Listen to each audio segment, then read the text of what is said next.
नमस्कार, मैं अनामिका अजय मिश्रा। हरियाणा में कौशल रोजगार निगम को लेकर सियासी घमासान तेज हो गया।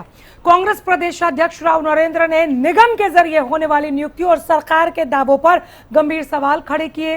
राव नरेंद्र का आरोप है कि जिस निगम और युवाओं को रोजगार और कर्मचारियों को स्थायित्व देने के लिए बनाया गया था, वो अब शोषण का माध्यम बन चुका है। कांग्रेस ने सरकार को घेरते हुए 19 अगस्त को पंचकुला में बड़े विरोध प्रदर्शन का ऐलान भी किया है। रिपोर्ट देखिए।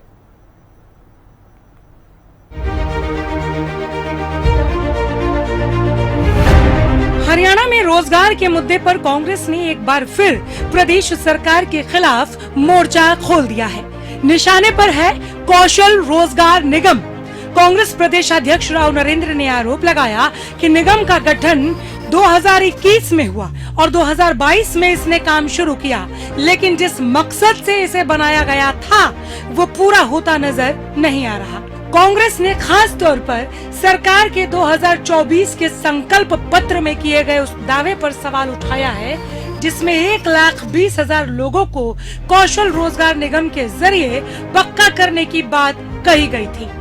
राव नरेंद्र का आरोप है कि सरकार के दावे और जमीनी हकीकत में बड़ा अंतर है। रोजगार निगम जो 2021 में बना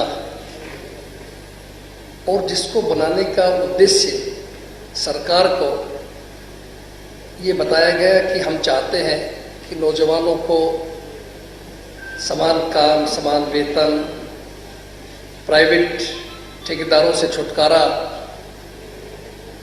और अच्छी सुविधाएं देने के लिए बनाया गया।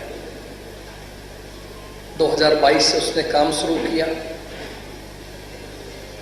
और सरकार ने 2024 का जो संकल्प पत्र था, उस संकल्प पत्र में भी बड़े भारी इस बात की वाहवाही लूटने की कोशिश की गई कि हमने 1,20,000 आउटसोर्स और अपने हरियाणा कौशल रोजगार निगम के कर्मचारियों को पक्का किया, उनको सारी सहायता दी गई जो कर्मचारियों को मिलती है, लेकिन हकीकत कुछ और है। सच्चाई ये है साथियों कि ये कोई नियुक्ति देने वाला विभाग नहीं बना, बल्कि डिप्लॉयमेंट सेंटर रखा गया। तो एक आज ये जो आपका बुलाने को तकलीफ दी हमने, इसके पीछे मुख्य रूप से 19 तारीख का युवाओं की गूंज के नाम से जो कार्यक्रम हमने रखा हुआ है धरने का, जिसके कन्वीनर श्री अशोक अरोड़ा जी को हमने बनाया हुआ है, उसी कार्यक्रम में हमने बढ़ाया। आज वो भी मेरे साथ में होने वाले थे, लेकिन आज उनके यहाँ ओबीसी सम्मेलन होने की वजह से प्रदेश स्तरीय श्री चंद्र प्रकाश जी की वजह से उन्होंने आने में असमर्थ जाहिर की है। लेकिन हम चाहते हैं कि इसमें सभी प्रदेश के नेता, विधायक और आपका सांसद, हमारे जिला अध्यक्ष, ब्लॉक अध्यक्ष, सभी लोग उसमें भाग लें, ताकि जो कर्मचारी भाई इसमें लगे हुए हैं उनको इस बात का एहसास हो सके क्या वास्तविकता में आपके इस मुसीबत की घड़ी में, दुख की घड़ी में कांग्रेस पार्टी आपके साथ है। कांग्रेस का कहना है कि निगम के तहत काम कर रहे कर्मचारियों को स्थायी रोजगार, वेतन और सेवा सुरक्षा से जुड़े मुद्दों का सामना करना पड़ रहा है। इसी को लेकर कांग्रेस अब सरकार के खिलाफ आंदोलन की तैयारी में है। राव नरेंद्र ने ऐलान किया कि 19 अगस्त को पंचकुला में कांग्रेस बड़ा विरोध प्रदर्शन करेगी। पार्टी का दावा है कि इस प्रदर्शन के जरिए कौशल रोजगार निगम के कर्मचारियों और युवाओं से जुड़े रोजगार के मुद्दों को जोर शोर से उठाया जाएगा। एक तो हरियाणा कौशल रोजगार निगम जो है, इसके द्वारा जो बच्चों का शोषण किया जा रहा है, इसके खिलाफ हुई, क्योंकि प्रचार भी किया गया कि कांग्रेस खिलाफ है इनके, जबकि हमने कहा था भाई जो बच्चे हैं हमारे, इनको रेगुलराइज करो। और इन्होंने भी कहा था, इन्होंने तो जॉब गारंटी की बात करी। मतलब एक मजाक किया जा रहा है, ना तो इनकी कोई ग्रेचुइटी, ना प्रोविडेंट फंड, ना रेगुलरिटी। एम्प्लॉयमेंट की बजाय जो नोटिफिकेशन हुआ है उसमें डिप्लॉयमेंट लिख रखा है कॉन्ट्रैक्ट, और 1% कमीशन लेते हैं। सरकार वो बनी हुई है, उनके साथ खिलवाड़ है। हमारी ये है कि इनको वही सुविधा दी जाए जो रेगुलर उसको दी जाती है, तनख्वाह भी, ग्रेचुइटी भी, लीव भी, सब कुछ। वो तो मतलब उनके साथ तो एक किस्म हर साल पूछेंगे एक काम करे, ट्रांसफर नहीं कर सकते, ट्रांसफर की जगह डिप्लॉयमेंट करते, पोस्टिंग लिखते हैं। तो इस किस्म के साथ मतलब इनके साथ बच्चों के भविष्य के साथ खिलवाड़ हो रही है। तो इतना ही नहीं, नेता प्रतिपक्ष भूपेंद्र हुड्डा ने भी इस मुद्दे पर सरकार को घेरा। फाइनली अब सवाल सरकार से है, क्या कौशल रोजगार निगम के जरिए 1,20,000 लोगों को पक्का करने का वादा पूरा हुआ? क्या निगम के कर्मचारियों को उनका हक मिल रहा है? कांग्रेस के आरोपों पर सरकार का जवाब आना बाकी है, लेकिन इतना साफ है कि हरियाणा में रोजगार का मुद्दा एक बार फिर सियासी केंद्र में आ गया है। यानी कौशल रोजगार निगम को लेकर कांग्रेस ने सरकार पर सीधा हमला बोला। 19 अगस्त को पंचकुला में होने वाले प्रदर्शन के जरिए कांग्रेस इस मुद्दे को और धार देने की तैयारी में है। अब देखना होगा कि सरकार इन आरोपों पर क्या जवाब देती है। Bureau report, Haryana news.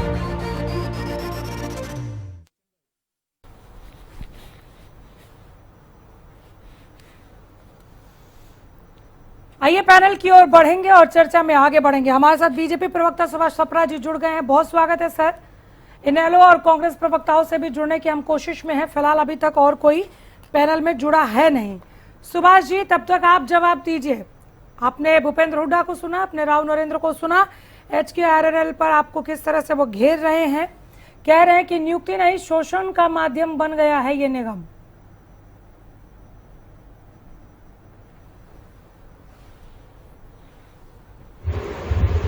मेरी आवाज आ रही है? आ रही है, बोलिए। हेलो, आवाज आ रही है मेरी? हेलो अनामिका जी, मेरी आवाज आ रही है? आपकी आवाज मुझ तक पहुंच रही है, बोलिए सर, बोलिए। अच्छा, हाँ, ठीक है। देखिए, भूपेंद्र सिंह हुड्डा जी, इन्होंने 10 साल राज किया है, 2004 से 2014। मतलब जो भूपेंद्र सिंह हुड्डा सरकार में भ्रष्टाचारी सरकार, क्या उस टाइम डीसी रेट पे भर्तियां नहीं होती थी? जब से हरियाणा बना है 1966 के बाद से कांग्रेस ने मैक्सिमम राज किया है, मैक्सिमम कांग्रेस ने राज किया हमारे हरियाणा में।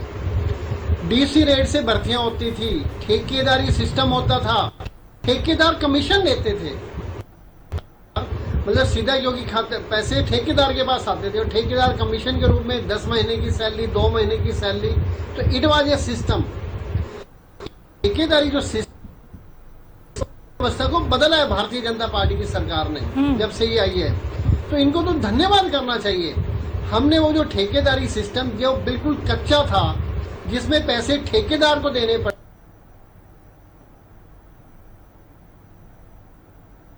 बोलिए सर, बोलिए। हरियाणा कौशल रोजगार निगम बनाया। अब ये HKRN हरियाणा कौशल रोजगार निगम नहीं है, आप इसे और बढ़िया तरह से भी कह सकते हैं। ये हरियाणा का कुशल रोजगार नेटवर्क है ये। इससे ये ठीक है, नौकरी कच्ची मिलती है, परंतु एज पर रूल कुछ क्राइटेरिया है, उसके हिसाब से मिलती है। ये नहीं जैसे मर्जी लगा दो, भाई भतीजावाद, पर्ची खर्ची, कमीशन, भ्रष्टाचारी। इट वाज ए सिस्टम, सारा हरियाणा जानता है। अब ये एक्चुअली कांग्रेस जो है बेरोजगार है, 12 साल से बेरोजगार है। जो इनेलो है वो तो कितने साल हो गए, 2004 के बाद देखो 22 साल से बेरोजगार है। 1,20,000 लोगों को पक्का करने का दावा था आपका, आपने वादा किया था, प्रॉमिस किया था। कितनों को पक्का किया गया सर? बिल्कुल 1,20,000 को पक्का किया जा रहा है। It is under process. अभी इसकी 15 अगस्त लास्ट डेट थी। कहीं भी कोई कमी ना रहे, मामला कहीं कोर्ट में ना जाए, कहीं स्टे ना हो। जिस तरह से पुरानी सरकारों में सारे मामले स्टे हो जाते थे कोर्ट में जाके, क्योंकि भर्ती रोको गैंग साथ साथ चल रहा है, तो इसलिए अब इसकी डेट हमने और बढ़ा दी है। ये भर्ती रोको गैंग कौन है? सितंबर। विपक्षी पार्टियां सिर्फ शोर मचाना, ये भर्ती रोको गैंग है। युवाओं को भ्रमित करना, झूठ बोलना, और विधानसभा में बैठना नहीं है, संसद में बैठना नहीं है, भाग जाना।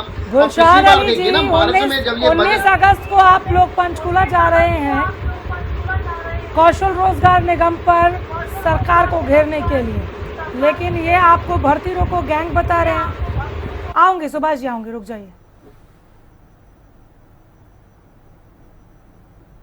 अनामिका जी,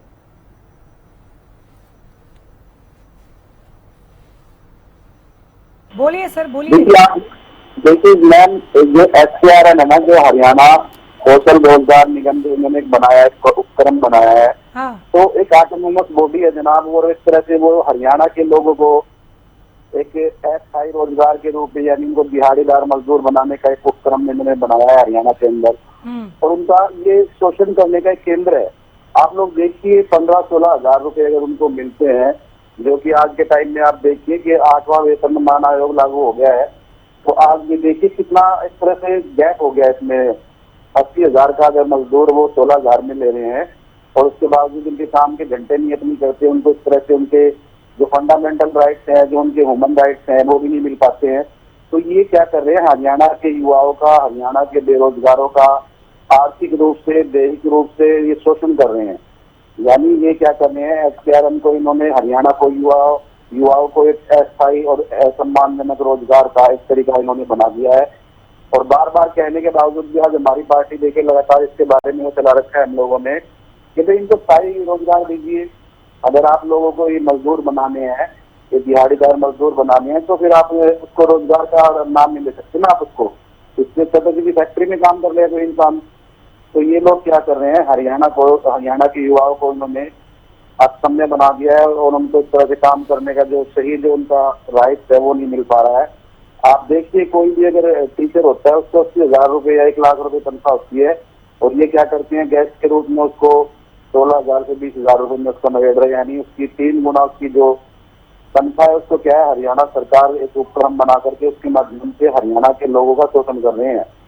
और कितनी भर्तियां हुई हैं, मैं इनसे एक तरह से श्वेत पत्र जानना चाहता हूँ, ये बताएं कि कितनी हजार नौकरियां इनके पद खाली पड़े हैं, कितनी भर्तियां लंबित हैं और कितने पेपर लीक हुए हैं। क्योंकि ये क्या करते हैं, जब रोजगार स्थायी की बात आती है तो वहां पर पेपर लीक खुद करा देते हैं लोग, और उसके बावजूद क्या होता है, वो लोग लाइन में लग जाती हैं। आप पीएचडी वाले लोगों को देखिए, वो पीएम के लिए नौकरी पे लगे हुए हैं। ये हमारे हरियाणा का दुर्भाग्य है और ये हमारे हरियाणा के लिए एक कलंक है कि आप इतनी बड़ी एजुकेशन लेने के बाद में भी आप एक पीएम की नौकरी करनी पड़ती है। यानी इससे क्या है, हर जगह के हर माहौल के बच्चों का इस तरह से हतोत्साहित होते हैं। वो सोचते हैं कि भाई इतना पढ़ने के बाद अगर नौकरी लगनी है, यानी एक तरह से चपरासी लगना है, तो इससे तो नहीं पढ़ा जाए।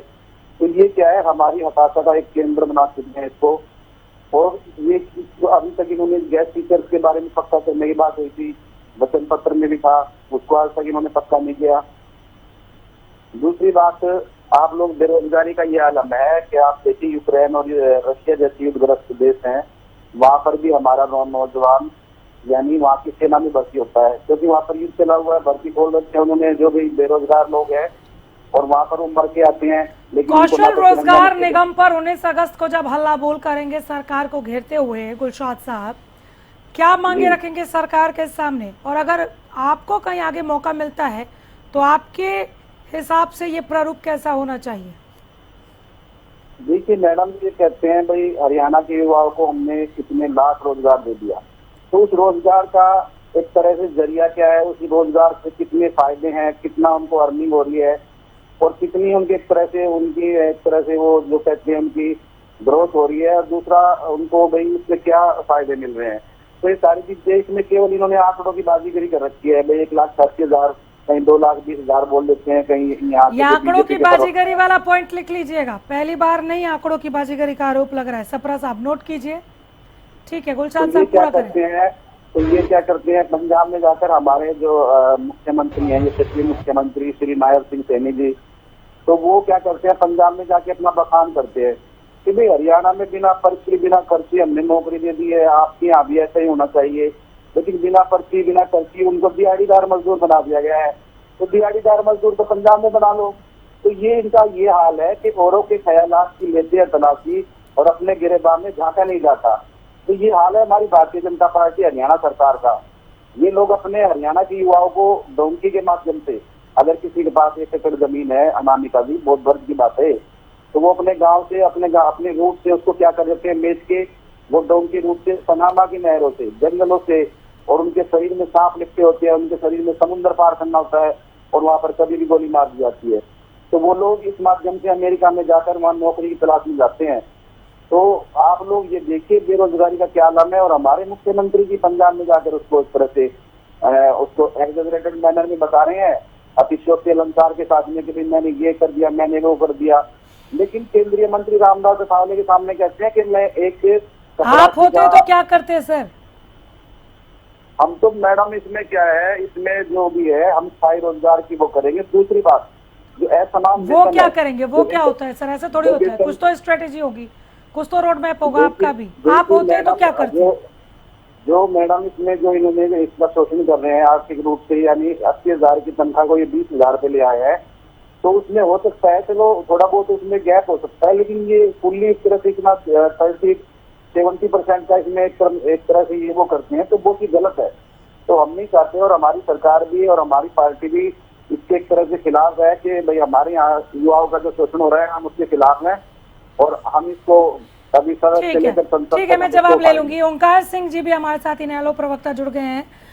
ओंकार साहब, कौशल रोजगार निगम को लेकर INLD का स्पष्ट स्टैंड क्या है? देखिए, कौशल रोजगार निगम अनामिका जी युवाओं के साथ एक धोखाधड़ी है और कुछ भी नहीं। और मैं और मेरी पार्टी कौशल रोजगार निगम के बहुत खिलाफ है। ये युवा के साथ एक छल है, धोखा है, फ्रॉड है। कैसे? आप डबलिंग हो रही मेरी बात, प्लीज ठीक कराइए। ठीक है, हम देख रहे हैं, आप बोलिए। देखिए, एक युवा, मान लीजिए युवा की मैरिज होनी है, पता लगता है कि युवा क्या करता है, डीसी ऑफिस में नौकरी कर रहा है। इसी बात पे लड़की के माता पिता डीसी ऑफिस में नौकरी कर रहा है, युवा की नौकरी लगा, युवा के साथ रिश्ता कर देते हैं। साल बाद बाल बच्चा भी हो जाता है। उसके बाद पता लगता है 1 साल की एक्सटेंशन है, एक्सटेंशन मिली नहीं और बच्चे को बाहर निकाल दिया जाता है। पता लगता है बच्चे की तनख्वाह कितनी है, 15,000 16,000, और उसी के साथ का बच्चा, उसी के साथ का कर्मचारी जो पक्का है वो 75,000 से 1 लाख रुपए महीना कमाता है। हमारे संविधान के आर्टिकल 14 में समता का नियम है, जिसका मतलब है समान कार्य के लिए समान वेतन दिया जाएगा। क्या ये समान कार्य के लिए समान वेतन दे रहे हैं? ये युवाओं के भविष्य से खिलवाड़ कर रहे हैं।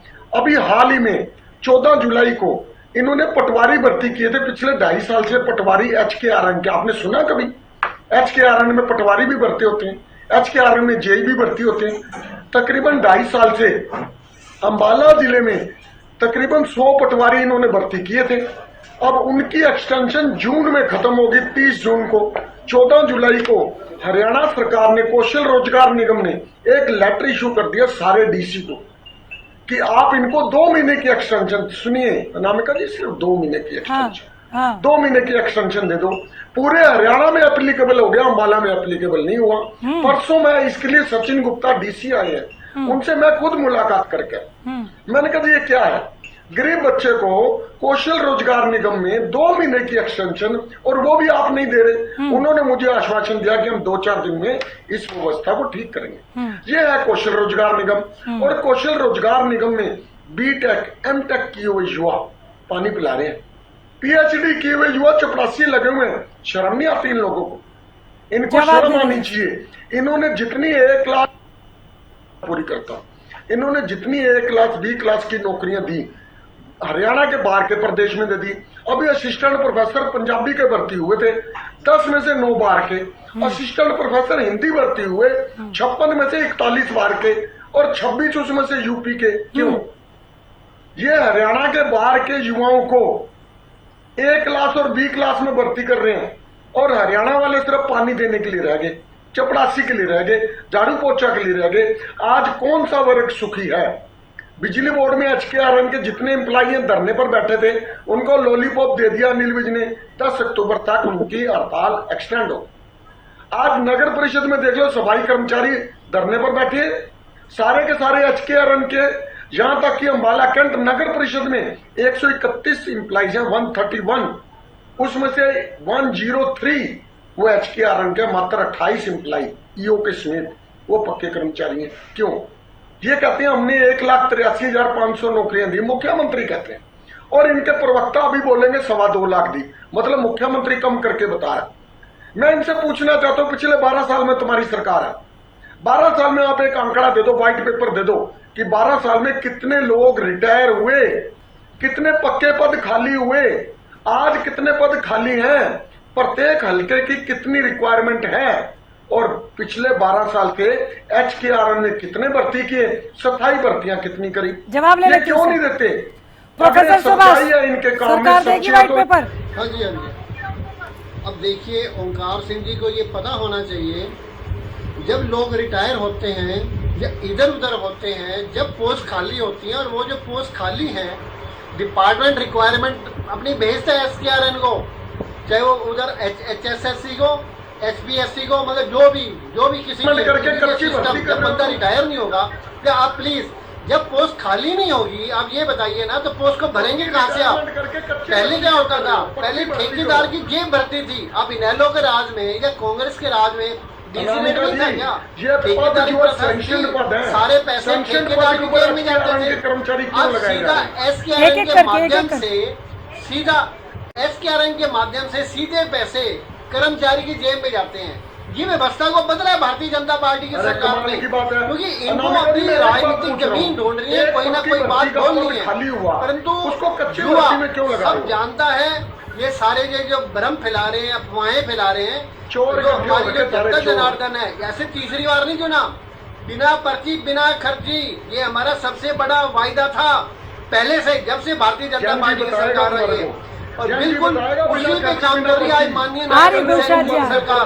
और ये हमारे जो इनेलो के साथी हैं, ये देखिए कितने साल से बाहर बैठे हैं, 22 साल से बेरोजगार हैं, ये सड़कों में घूम रहे हैं, ये रोजगार ढूंढ रहे हैं, इनको रोजगार नहीं मिल रहा, ये बेरोजगार हैं।